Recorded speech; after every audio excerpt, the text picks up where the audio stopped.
steps. Here I am looking over the edge. Aunt Rosie and Mom are lowering the canoe by ropes down over the waterfall. Sam and I climb up and down until we have carried all the gear to the bottom. We are going to camp here, even though it's still early. Here's our shower. This is our kitchen.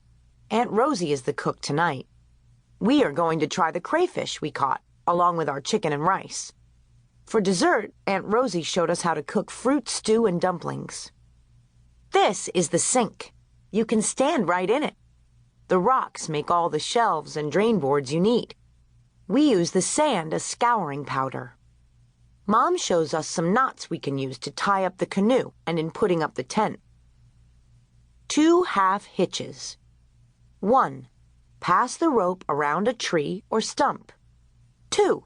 With your left hand, hold the rope at the point where it crosses over the longer part of the rope. 3. With your right hand, reach through the loop for the short end of the rope. Pull the end through and tighten the loop. 4. Repeat 2 and 3. Fire. You don't need a bonfire to cook on. Aunt Rosie made this kind of fire. She kept it hot by adding small sticks. Dumplings. 1 cup dumpling pancake mix. Half a cup of water. Make a well in the mix. Pour in most of the water. Mix quickly. Use only enough water to make a dough as thick as soft ice cream. Lumps don't matter. Push little spoonfuls of dumpling onto the simmering fruit as fast as you can. Cover. Cook until the dumplings are just done, but not hard. About 10 minutes.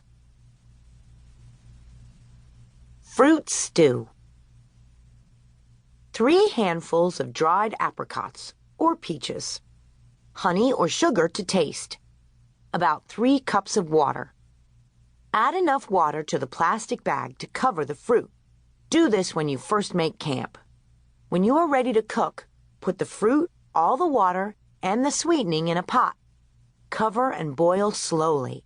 Stir often. Don't let the apricots burn.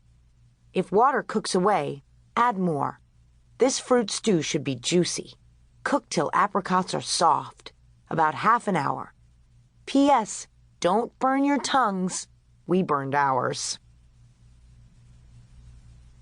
Sam and I put up the tent by ourselves. Aunt Rosie told me to use the back of the axe head. Sam used a rock. It's hard to get the pegs in tight so they don't pull out. You have to pull the cords tight too, so the tent won't be like an old balloon. And you have to tie a kind of knot you can untie easily. This is an extra roof called a fly. The tent cloth has to let in air, so by itself it can't be waterproof. After supper, we build up our fire and sit beside it. Mom tells us stories about the animals that like the nighttime. We watch the stars and the sparks of our fire going up to join them. Sam isn't much of a weather predictor, but the rain didn't bother us. We put up the tent so well, hardly a drop of water came through. In the morning, we sat up in our sleeping bags and ate crackers and raisins. Aunt Rosie made cocoa on the little camping stove. We set out on the river with all our things, even though it was pouring rain.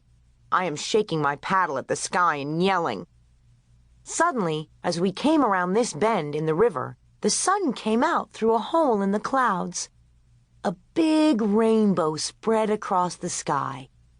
The rainbow faded away, and fish started to jump all around us. We got the fishing lines baited and into the water.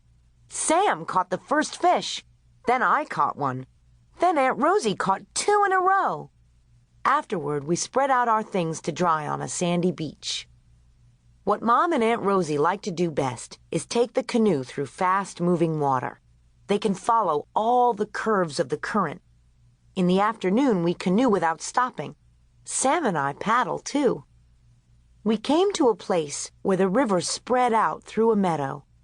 Grass grows right out of the water, and we canoed in the grass. It came up over our heads and hit us. Aunt Rosie put her hand over my mouth so I wouldn't frighten away the moose and her calf.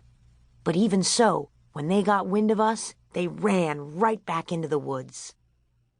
When we discovered